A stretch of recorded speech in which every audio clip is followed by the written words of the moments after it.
Hi, my name is David Lopez, co-dean of Rutgers Law School in Newark, New Jersey, and this is The Power of Attorney.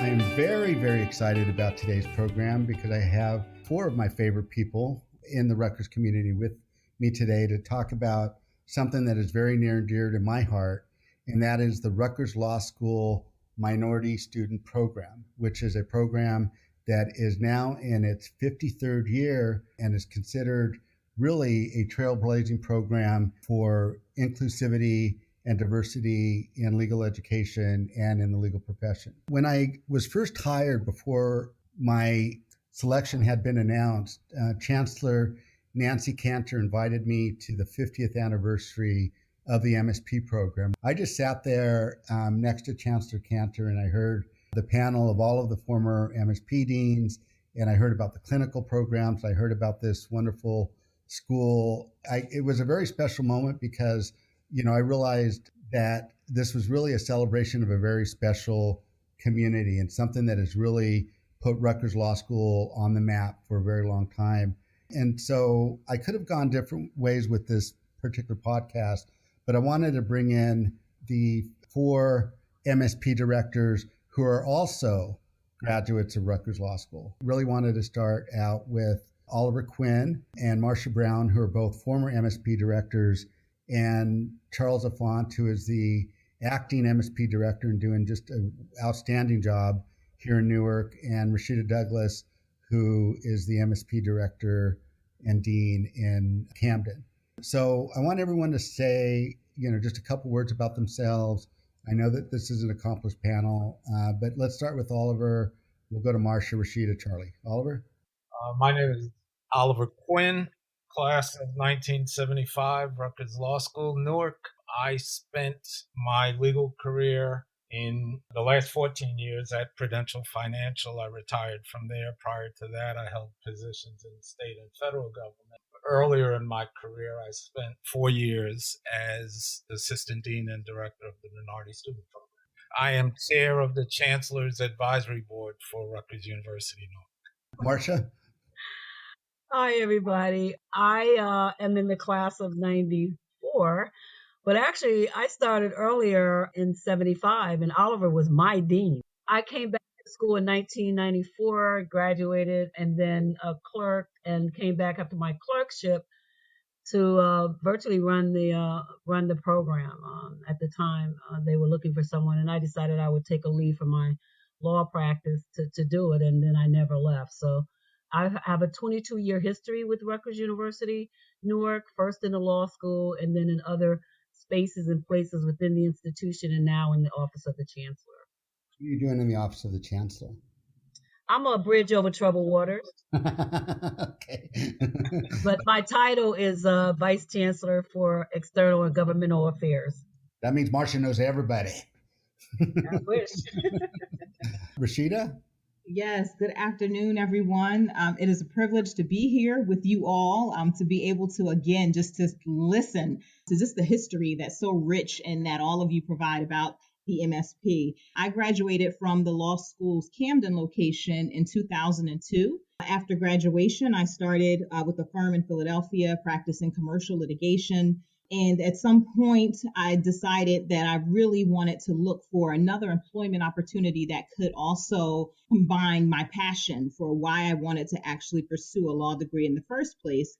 And so I was able to join the U.S. Department of Education with their Office for Civil Rights, helping to enforce anti-discrimination laws to protect students in school districts, colleges, and universities, and was with the OCR under the Obama administration. So I can officially say that President Obama was one of my bosses. And that's something that I'll always brag about. And just enjoyed being with OCR, helping to educate colleges and universities and helping to educate students. And so while I was there, I started to think, well, what about the other side? How do we get to kids before a complaint is filed? And how do we create a climate that is counterproductive to filing complaints in the first place? And so there I went from OCR, I joined Rowan University, led their Title IX compliance and training. And while at Rowan, I heard that the Minority Student Program was getting ready to come to the Camden location. I knew about the MSP program from when I was a law student. And so the fact that this historic program was now going to be on the Camden location really excited me. And I decided to put my name in the hat and have been honored to lead the program since its inception in 2016 in Camden. Dean Auffant, who let you in? Hi, my name is Charles Auffant. I'm the interim dean of the Minority Student Program at our Newark site. I'm a clinical professor of law, and I've been there for a couple of years. I've worked in several other clinics, the Urban Legal Clinic, the Education Special Ed Clinic, and now in the Community and Transactional Lawyering Clinic. I am a 1982 proud grad of the Minority Student Program. I was admitted by Oliver Quinn. Guilty. And Uh-oh. he is my dean. And I have to say that Oliver Quinn let me in. There was a summer program. I had an operation, and I called him and said, Dean Quinn, I'm in the hospital. I just had an operation, and I know I missed the first day of the program, but I just wanted to let you know why I did that. And Dean Quinn said to me in that Dean Quinn voice, well, Mr. Auffant, if you're not here by tomorrow, I'm not sure we can maintain your registration in the program. So I signed myself out of the hospital, hobbled into see Dean Quinn in law school, and I've been traumatized by that ever since. But I tell that story wherever I go. And, that was my start to law school. Well, that was the way it was done in those days. I mean, we were told in no uncertain terms that our job here was not only to be successful in the law school arena in terms of the classroom and academics, but also to create footprints for those who were to follow us. We always understood that when you came in. So you couldn't be shucking and jiving. You better be moving and grooving. And Oliver grew up under the regime of L. Slocum. And L. Slocum was the number one, hit you upside your head if you started to acting up. Amen. We all knew what the deal was with both Al and Oliver. But Oliver was a lot more, he was more gentlemanly about And I want to talk a little bit more about Professor Slocum, as I am the Professor Alfred Slocum Scholar, something that was suggested by Professor Auffant when I first came over. But I want to make sure that Oliver has adequate rebuttal time. And then we'll let Oliver, sort of talk about the genesis of the program and the history of the program and how it relates to Newark in the 60s. And so, Oliver, you have a rebuttal time. You really weren't that bad, were you? I didn't think Charlie doesn't realize that he was lucky he got me, because if Professor Slocum was on the receiving end of that call, who knows where Charlie would be working these days. But Back in the South Bronx. Back in the South Bronx. I gave him 24 hours to get in. That was 23 hours more than Al Slocum would have given him. And the justice of it all is that Professor Auffant is now in the position of receiving those calls from students who can't make it to places that they're supposed to be. And so What goes around comes around. Well, I want to hear if he's paying it forward or if he's instilling a little bit more soft-heartedness. But tell us about the program, Oliver. I mean, soft-heartedness, he's the dean of the program now, so whatever I did obviously worked. The program actually traces its roots to the 1967 rebellions in Newark. After the 1967 rebellions in Newark, Rutgers, Newark, and specifically Rutgers Law School looked inward to assess what they were doing. At that time, less than 100 of the 8,000 practicing lawyers in New Jersey were Black. Even fewer were Latinx or Asian. And for the 8 years prior to 1967, only 12 non-white people graduated from Rutgers Newark Law School. the faculty recognized that that was a problem and also recognized that the problem was systemic. And so they decided that they were going to shift the criteria that they were using for admitting people to the law school, because the traditional criteria were having the effect of excluding people of color. Most law schools just increased their efforts to recruit people of color who met their traditional criteria. That didn't expand the pool. Rutgers Law School faculty in 1968 decided to not abandon LSATs and grade point average, but to look beyond those for evidence of the qualification of applicants. The minority student program was started as an experiment.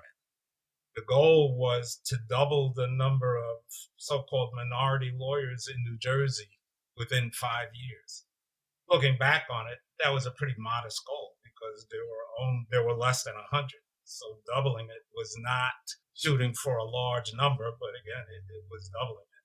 The program exceeded those goals early on. The strategy was that the law school would admit 20 students under the minority student program every year. At that time, the eligibility was Blacks, Latinx, and Asian.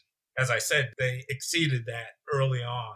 And the students who arrived at the law school under the new minority student program were not satisfied with just being admitted to the law school. They looked at the faculty composition, the curriculum, a number of other things, and they were dissatisfied. And so in 1969, the Association of Black Law Students, ABLS, had the audacity to publish a document called an indictment of the Rutgers Law School community. Now, most of these students had just gotten, but nevertheless, they issued this indictment that called for overhauling the curriculum, increasing the number of faculty of color, increasing the amount of academic support resources, expanding the clinical program.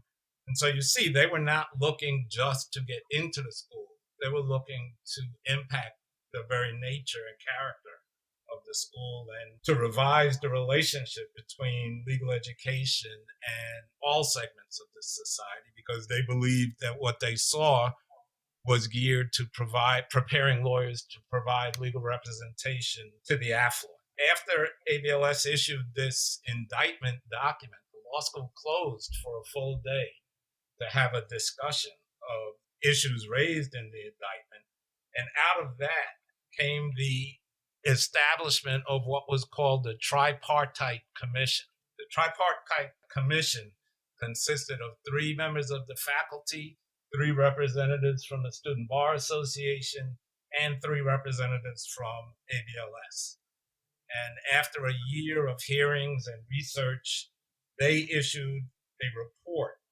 And that report called for many of the things that were identified in the indictment to be acted on. Expanding the clinics. There was a creation of a mandatory first-year course called Legal Representation of the Poor. There was an emphasis placed on interdisciplinary studies. This was when Rutgers Law School Newark came to be known as the People's Electric Law School. There have been a number of books and articles written about this history.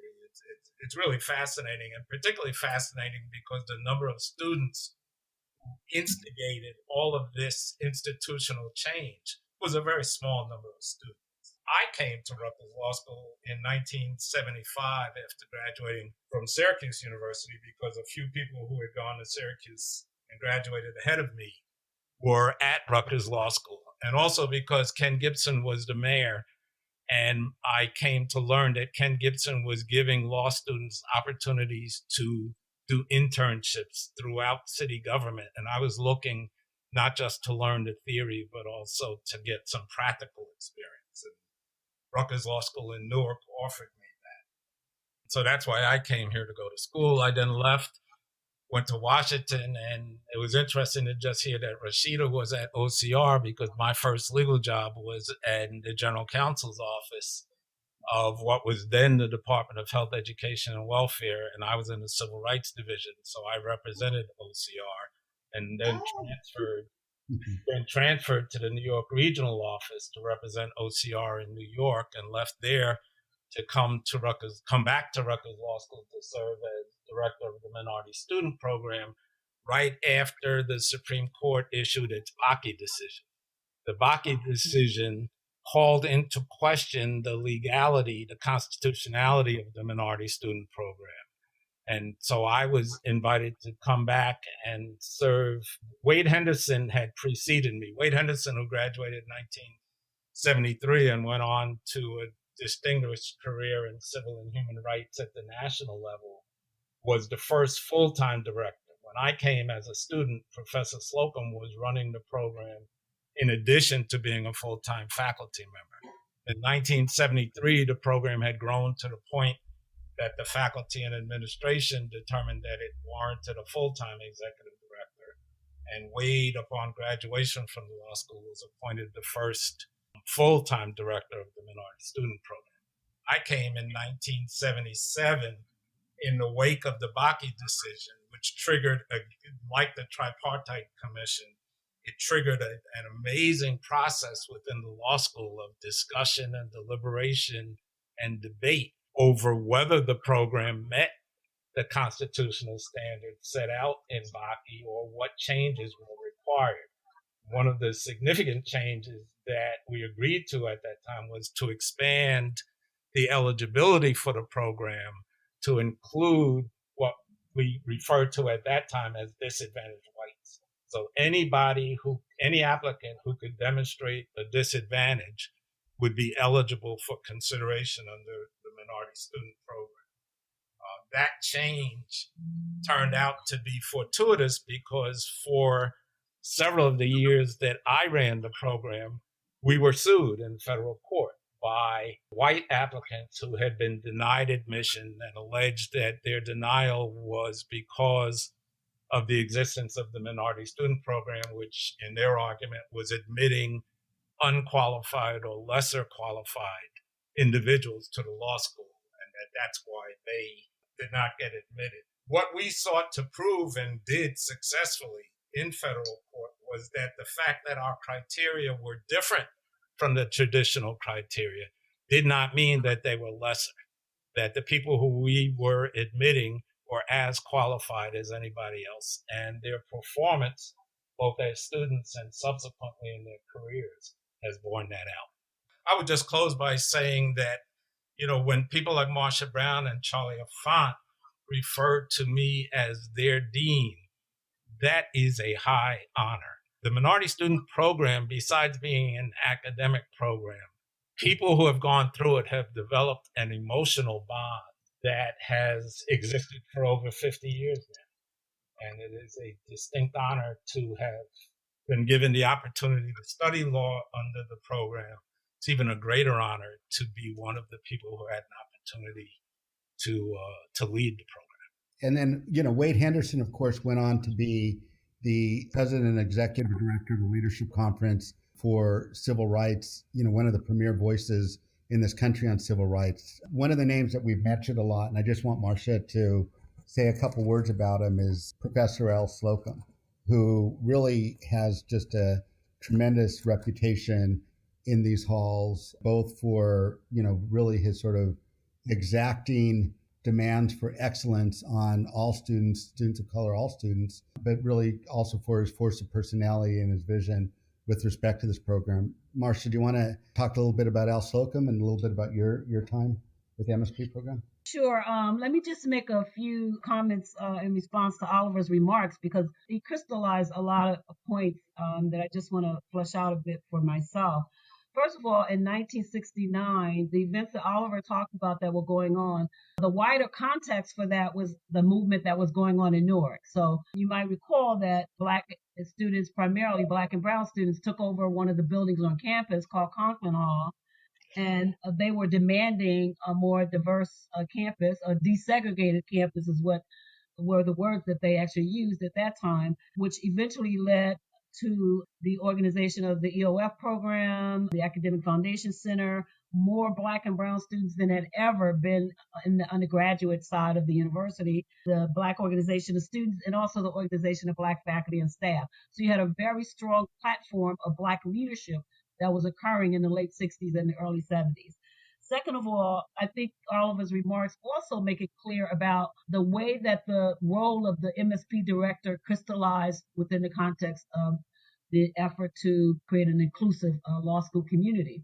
So the MSP director had to be involved strategically in almost everything. It's not only the art and science of admitting and retaining students, but the kind of relationship with the faculty that needed to be developed to make that program real and to build loyalties within the faculty community, to keep the program solid and crisis free with respect to the administration, to maintain the loyalty and the engagement of alumni, and then to demonstrate that the credibility of that program had meaning for the larger community. So not just in terms of the university, but also the buy-in of the Newark community, because they were very much aware of what was going on and had in fact joined movements both within the law school in terms of the MSP and the undergrad side. So I wanted to give that perspective because the MSP program is, we call it just a program, but it has such a more larger contours and effects than what we normally talk about.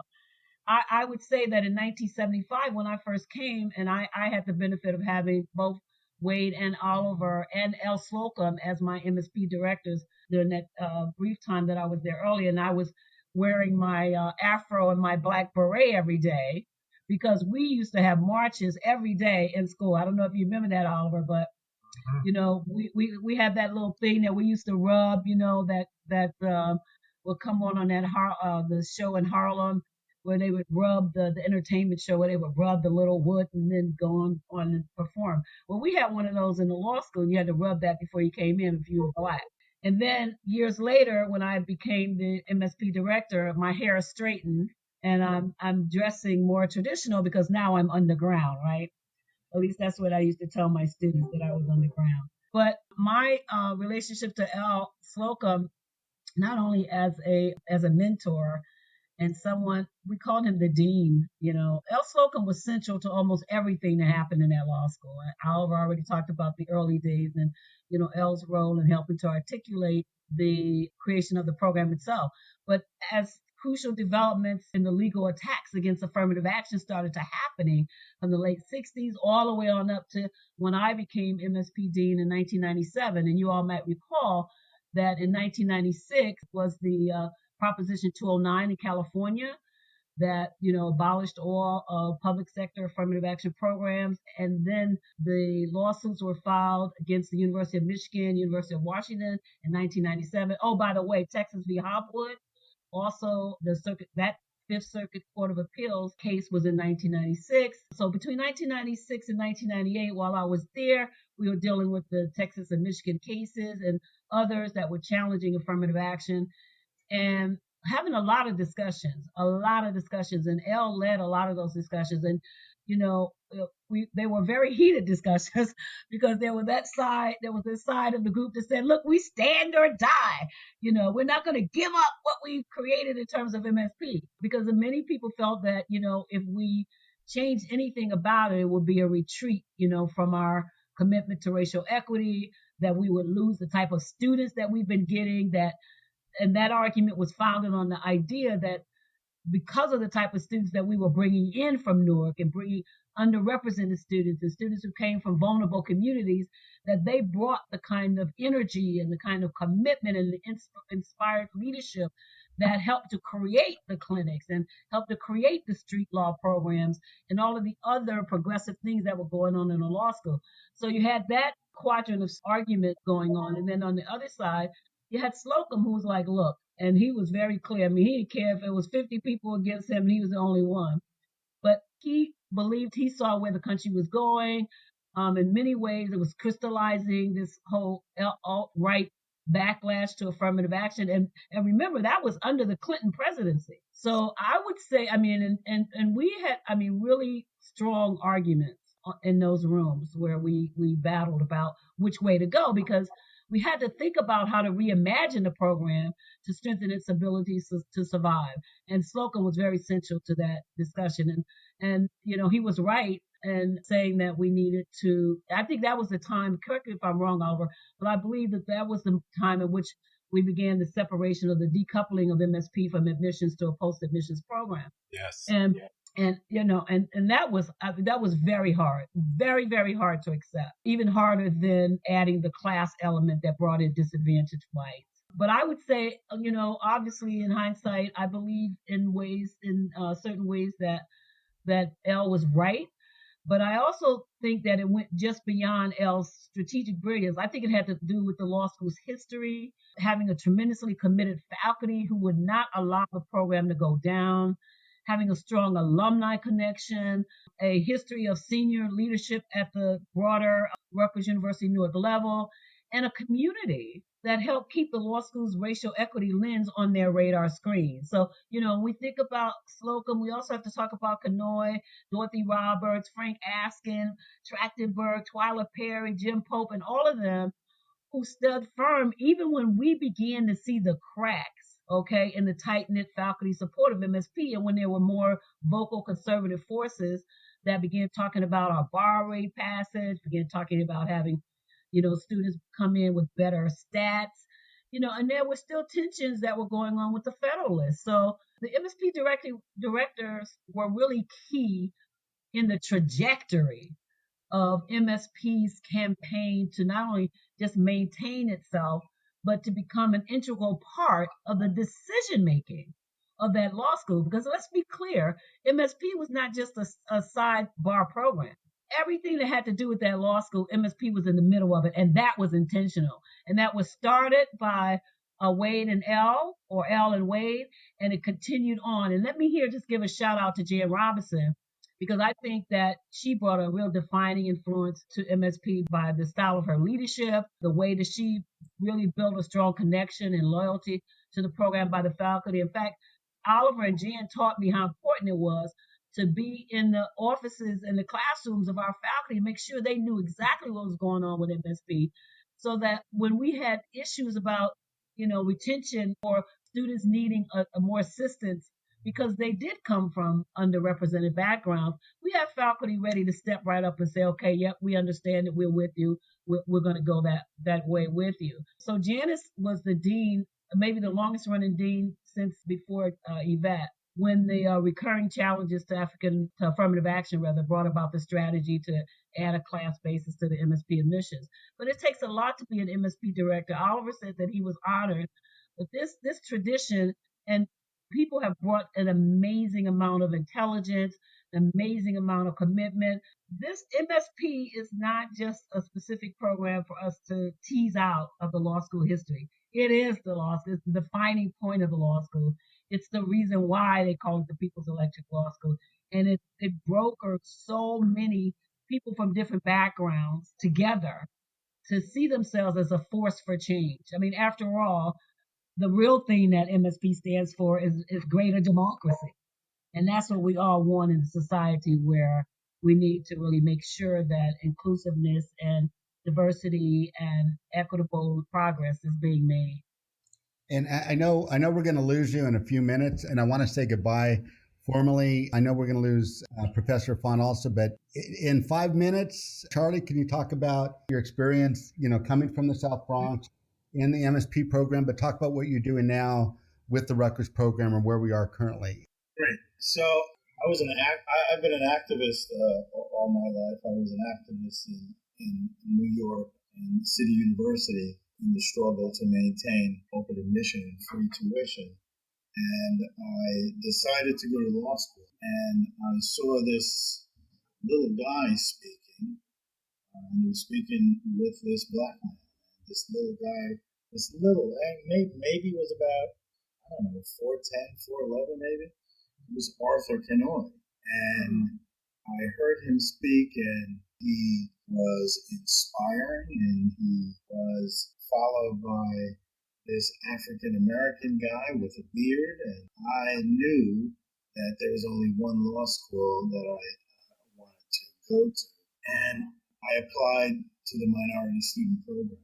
I have to say something about the program, and that is that our program, as noted by Deans Quinn and Brown, our program is born of struggle. And when I talk to minority student program at Mideast, I remind them of this, and I remind them that we are there. I am a lawyer because the people of Newark rose up in 1967.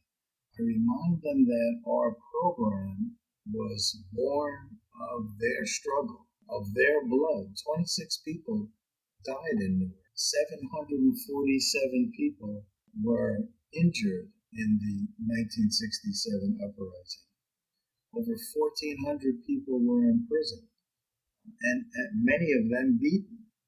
And as a direct result of those struggles, by the people of Newark, led by the Black folks of Newark, that led to the birth of our program. That forced the birth of our program.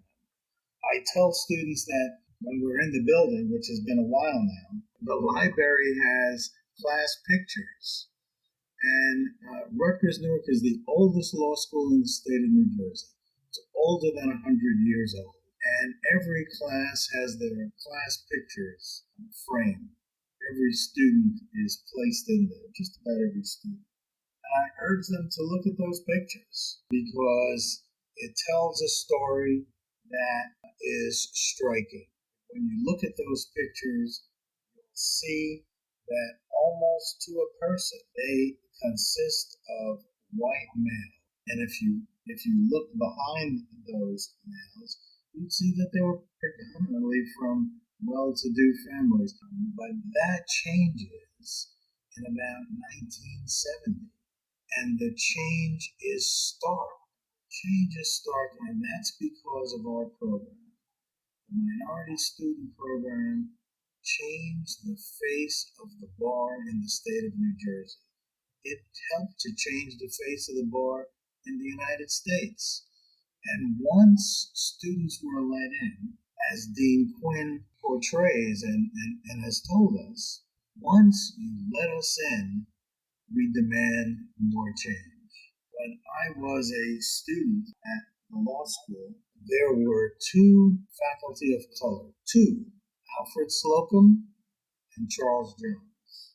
And we struggled and demanded and pushed, and so did students after us. Today, there are more than 25 faculty of color in the law school. These things just don't happen. They don't just happen because of the thoughts of good people. These things are a direct result, and have always been a direct result of people's struggle. And as we enter these institutions and demand of the institutions and struggle, that brings change. And I am proud that I can have some small part in bringing change to this institution, change that we continue to need. I'm happy that not only do we have more than 25 faculty of color, but that we have an MSP class, day and evening students, of 78 students. That's just in the Newark side. So we've made great progress, but as the events going on in our country have shown, we have so much further to go. There is so much change that's still needed. My wife showed me just the other day the beating of yet another black man by the police.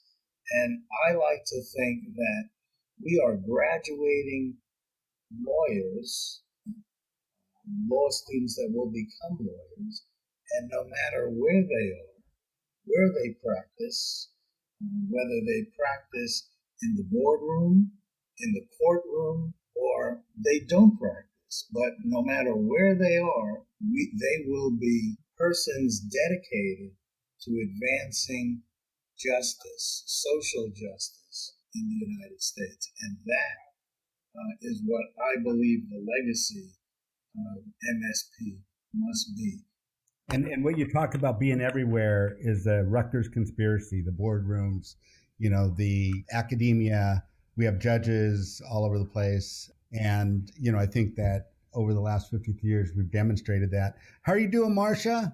Yeah, I'm just getting ready to jump off. I was just repeating what Charlie had said because I think it's a very compelling notion for us to advance. We do. We owe a debt. And we used to say all the time, to those whom much has been given, much is expected. Because when you have the designation attorney at law, which Oliver Quinn told me at one time, it's a very important designation. And so we owe a debt to make sure that we use that designation in ways that promotes the public interest.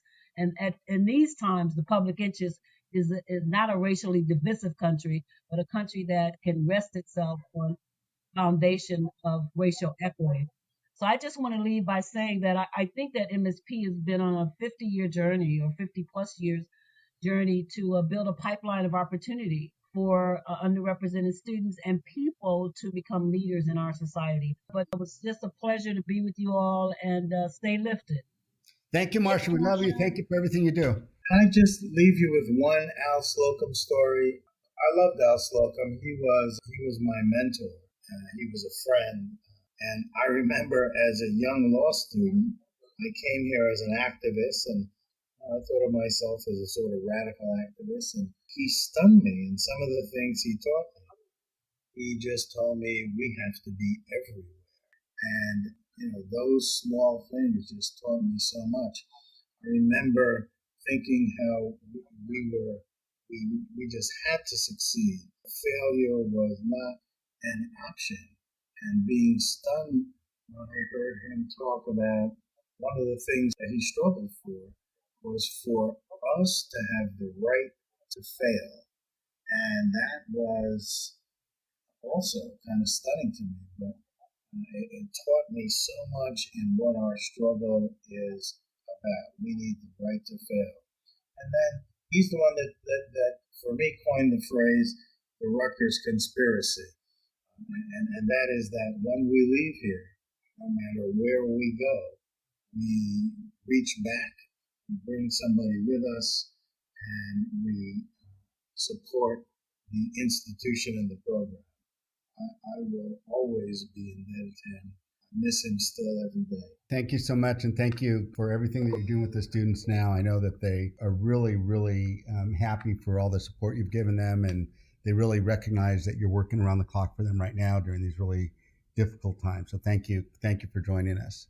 So Rhasheda, I told you when we started that these three were old friends, and they were going to just chit chat. We don't go back to the 70s like they do, but you had a tremendous challenge in terms of building the program in Camden, and certainly been recognized for, I think, the tremendous work you have done with that community. Talk a little bit about that journey and talk about the moment that we're in right now in this country, a moment of reckoning with structural racism and what that means for our students and what that means for legal education generally. Oh, thank you so much for inviting me to just be a part of this conversation, David, because I don't mind listening to Oliver, Marsha, and Charlie to just talk about some of the struggles that they had to face as law students and just the sacrifices that they made for the students then and how that legacy really just continues. And it also has been the wind underneath my wings in terms of getting the program established in Camden. As I mentioned a little earlier, I knew about MSP when I was a law student or even looking to go to law school, and had looked at Rutgers, Newark, and decided to go to Camden because I knew that law school would require another level of focus. And I knew that I could not stay home. And I knew that I needed to put some distance between myself and family and friends in order to really focus and get the most out of my legal education. And so in terms of the work that was required, I can tell you all undoubtedly that the alumni community in Rutgers and Camden was excited to hear that MSP was coming.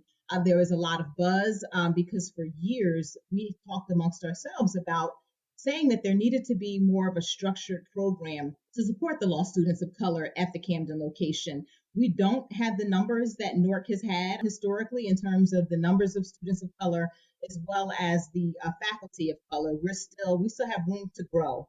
So I understood that bringing a structured program that would basically provide support to those students when they came into the law school just be impactful. And it has been just that, because now the law students of color who are in Camden they talk about it all the time, that there's now a community that's there. And not to say that it wasn't there before, because we have Balsa, we had the equivalent of Alianza or Balsa chapters, but that was student led. So to have it be from the leadership there, to have the administration and to have a director who's focused on getting them connected with resources, that just made a world of difference. And I think that MSP would have made a difference in my career. Like, I was able to actually go back to the law school to start panel discussions before MSP started. Right after I graduated and started practicing commercial litigation, it was clear to me that the law students at Rutgers, the law students of color in particular, needed to hear about how to navigate in these spaces. Like, how do you, conduct yourselves when you're going into these interviews with these private firms that are predominantly white? And so I started to come back to do panel discussions to speak with the students about that right after I graduated. And I actually met Fabiana Pierre-Louis, who is now the first Black woman to be appointed to the New Jersey Supreme Court. When she was a student, she actually came out to attend one of the panel discussions that I had hosted, and she had a chance to hear from another alum, Ellen Bailey, who was actually the clerk for Justice Wallace at the time. And so Fabiana was inspired by hearing about Ellen's career journey. And therefore, after that panel discussion, Fabiana reached out to me. You all know she's also from Essex County. She was going to go back to North Jersey. And I said, well, hey, why don't you apply to some opportunities down here? She told me she was interested in clerking for Justice Wallace, but she didn't think she had the credentials to do it. And I stopped her. I said, no, don't disqualify yourself. Put your name in the hat. Don't limit yourself. See what happens. And she clerked for Justice Wallace and just loved that experience. And so I think even though we didn't have MSP, and I think we could have benefited from it, we do have a very close-knit alumni community in Camden that continues to reach back and continues to provide resources, continues to provide wisdom and guidance. And now having MSP with that alumni community, I can't even begin to really have the words to describe how much more of an impact we're able to make in the lives of these students. I now have students who have been in the Google Summer Legal Institute. I have students that are now actually clerking at the appellate level in New Jersey. And with MSP, what happened, what I came to realize really quickly was that I needed to do more than just to focus on the programmatic pieces of MSP. And what I mean by that is it's more than the academic support. It's more than the summer internships. It's more than the mentors. I needed to start focusing on the environment at the law school. And how do we make sure that we have an environment where the students don't feel that they're constantly facing microaggressions or implicit bias, or that there's a lack of cultural competency amongst students that are there in Camden and some of the faculty, honestly. And so we instituted a diversity and inclusion and belonging working group committee at the Camden location. We also have a student leadership committee that has been working in tandem to really look at different ways of programming, different speakers that we can bring in, more trainings that we can bring in to just really help the students do their best and to be in an environment that is really just appreciating all of the talent and the drive and the determination that those students bring to Rutgers Law School. And so I think MSP has just further inspired the students to speak up and to stand together in unity in light of the legacy that they know MSP, like the name of MSP, what that means throughout the state and throughout the country. It has been like a lightning bolt at the Camden location. And I think I am especially proud of the students because they've now, since the Black Lives Matter movement and what we've seen with the murder of George Floyd, the students again have just rallied to continue having these conversations about what else we can be doing as a law school to help dismantle systemic racism. And then the fact that we now have Dean Kim Mutcherson in Camden, who, as you know, David, she's helping to lead with the Association of American Law Schools with their clearinghouse, with the Anti-Racist Clearinghouse Project, and also with the joint letter of solidarity that was issued from the Camden and the Newark faculty with clearly delineated action items. Those are all steps that are definitely in the right direction, but we're also working with the students to start implementing some of those, the different initiatives that were outlined. And so I feel that, again, we're seeing students, push a movement like the Black Lives Matter movement. And it's, it's reminiscent of what the students did, like John Lewis, Dr. King, so many others that were young people at the time of the civil rights movement. And so we're seeing that happen again. And I think it's just timely that we have MSP in Camden at this time as well. The students have also started a Black Lives Matter newsletter, and that's been a collaborative effort from the Black Law Students Association and the Veterans Law Students Association. And so we're seeing that the students, and it's not just the Black and brown students, it's the white students as well, that are now banding together and continuing to push the law school to make changes that are really going to be as impactful and lasting as possible. And so I'm proud to be leading MSP at this time because I see the students just stepping up. Yeah, and the students absolutely, I don't want to embarrass you, but the students absolutely adore you. And I know that last year, the Rutgers Newark Association of Black Law Students gave you a special award at their annual Jazz for Justice dinner, recognizing your leadership. And you're absolutely correct that my counterpart, Kim Mutcherson, has really taken a leadership in a leadership role, with the Association of Law Schools and their anti-racist work. So it's a lot of activity going on. And thank you so much for everything you're doing. I want to circle back to Oliver Quinn to close this out. And so, but I want you to make any final thoughts about, the legacy and where we go, but I also want you to talk about your project with respect to the Al Slocum Fellowship. Thank you. Let me say first, one of the presumptions that offends me often is that when people of color organize, that it's being done with the purpose of destroying something. I think one of the themes that has been clear throughout this discussion is that MSP has added to the value of Rutgers Law School as an institution. The changes in the curriculum and the environment and the other changes that were advocated for were initiated in many instances by students who gained access to the law school through MSP were changes that benefited the entire institution. Charlie made reference to Al Slocum's comments or a discussion he had with Al Slocum about becoming a prosecutor. I had a similar, experience with Al when I was being recruited to go to Prudential Financial. I really never had an interest in going into a corporate setting, and they didn't seem to have ever had an interest in bringing me into a corporate setting. And this opportunity came along, and I went to see Al because I always did that before I made moves, and I was really looking to be talked out of it. And Al looked at me and said in his typical brusque but loving way, "No, you're going to do that." And I said, "Why?"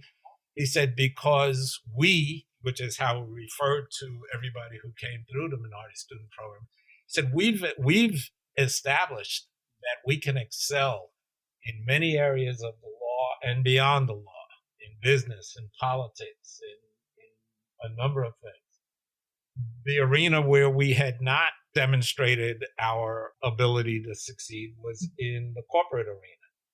And he felt that I was being given an opportunity to do that and that I had an obligation to follow through on that and to break that barrier down. Al was always preaching to us that it was really never about us individually. It was always about something greater than us. And that, I think, is the DNA of the minority student program. After Al passed, we had a number of discussions about how we could honor him.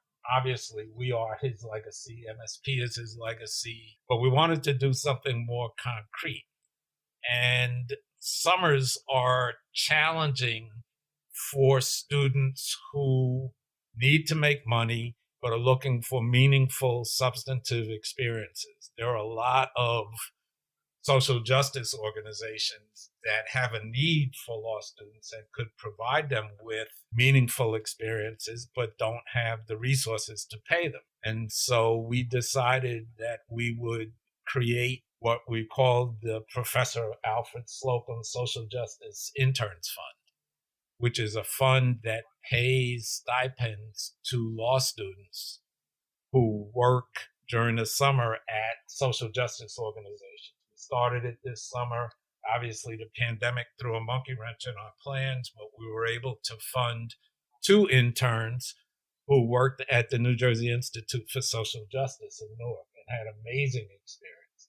And we hope to build on that to raise more money so that we can place more interns, not just at that institute, but at the Center for Constitutional Rights and a number of other social justice organizations so that our students get that practical experience. And that's fantastic. And really, really thank you for helping to lead that effort. If people are interested in giving, what should they do?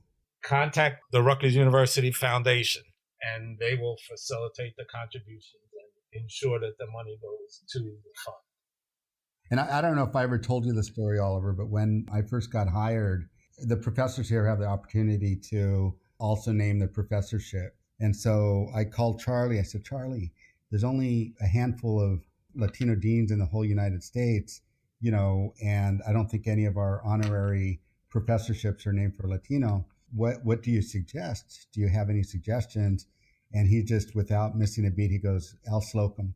Al Slocum is, at the core of what this institution is all about. And so that's how I ended up as the Professor Alfred Slocum Scholar. And to me, it's an honor because I never met him. I went to his very moving tribute that we had about a year and a half ago, but I certainly recognize really the weighty obligation of what that means for me as the dean to really carry on his legacy at this law school.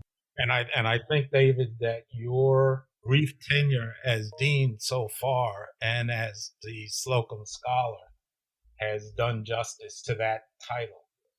Thank you. I appreciate that, particularly today since I broke yet another cell phone and I need to get it right.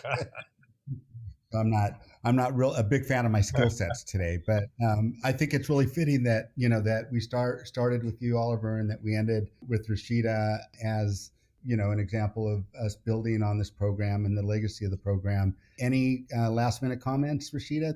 Yes, I'm thrilled to be a part of the MSP legacy and to be at Rutgers Law School at a time when it's being led by you and Kim Mutcherson, just as 2 deans of color who are on the cutting edge of helping to continue transforming legal education, and to just, again, to be able to listen to Oliver and Marsha and Charles is just really helpful for me, and it helps me to continue to kind of hone my vision for where else we can take MSP.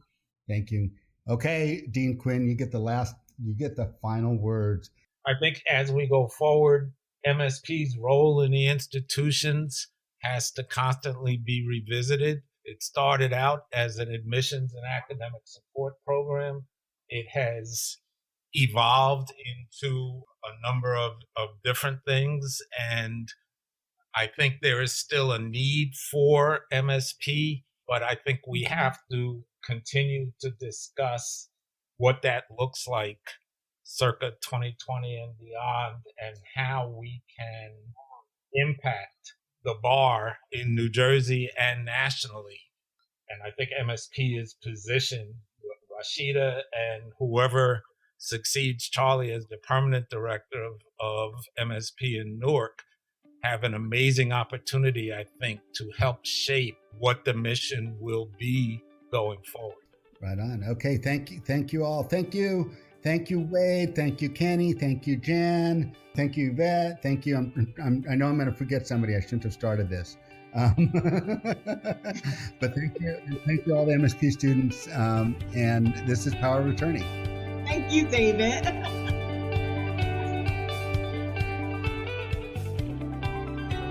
The Power of Attorney is produced by Rutgers Law School.